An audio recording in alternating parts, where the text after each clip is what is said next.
ကိုယ်စေကြောင်းရောက်ကောင်းမြတ်တို့သည်ဘုံညာရမကောက်ပဲတတိုင်မြတ်လုံးဤသာတို့ဖြင့်ကိုယ်စိတ်နှပြကြည်ရှင်သာ၍ဤကမာ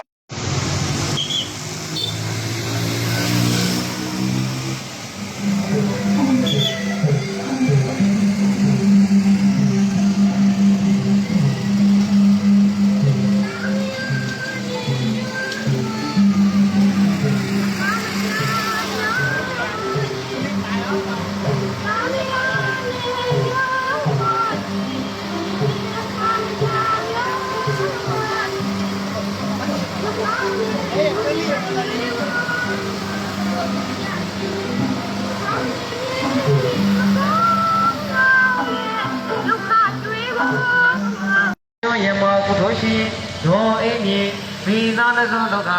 ဘုဒ္ဓကလျာဏနိဗ္ဗာန်ဆောင်ပွင့်သောဝိမနိနာမိန်ပြေလုံနှံများရသောကုသိုလ်ကံစေနာတော်ကြောင့်ဘရောမကြာဖက်နေရေပေါ်သည်လျောက်ချပြီးတကဲ့သို့ဒုဝေဒုနိဋ္ဌာယုံဒုက္ခဝေဒနာအမြဘုသောဘေဝေပါ၏သာသကောသောမိမြတ်ဘုသူယရှိစေတောစိတ်ချွေတောင်းကသံဃာဘုံတွေကြောဆုံးဆံမြောက်သည်ဩဃာလီဖြာဝတ္တနာမှာလောညိယမဲမျက်နှိပဲသို့ရေဘောတို့တို့ဖြင့်တဲနံတော်မူနိုင်ကြပါစေခင်ဗျာကိုယ်စေချယောဂဟုသည်များတို့သည်ဝိညာယမခပဲကျတဲ့များလုံး၏သောတို့ဖြင့်ကိုယ်စိတ်နှပြကြည်ရွှင်သာ၍ဤကမဟာနိဗ္ဗာန်သို့တဲနံတော်မူနိုင်ကြပါစေခင်ဗျာ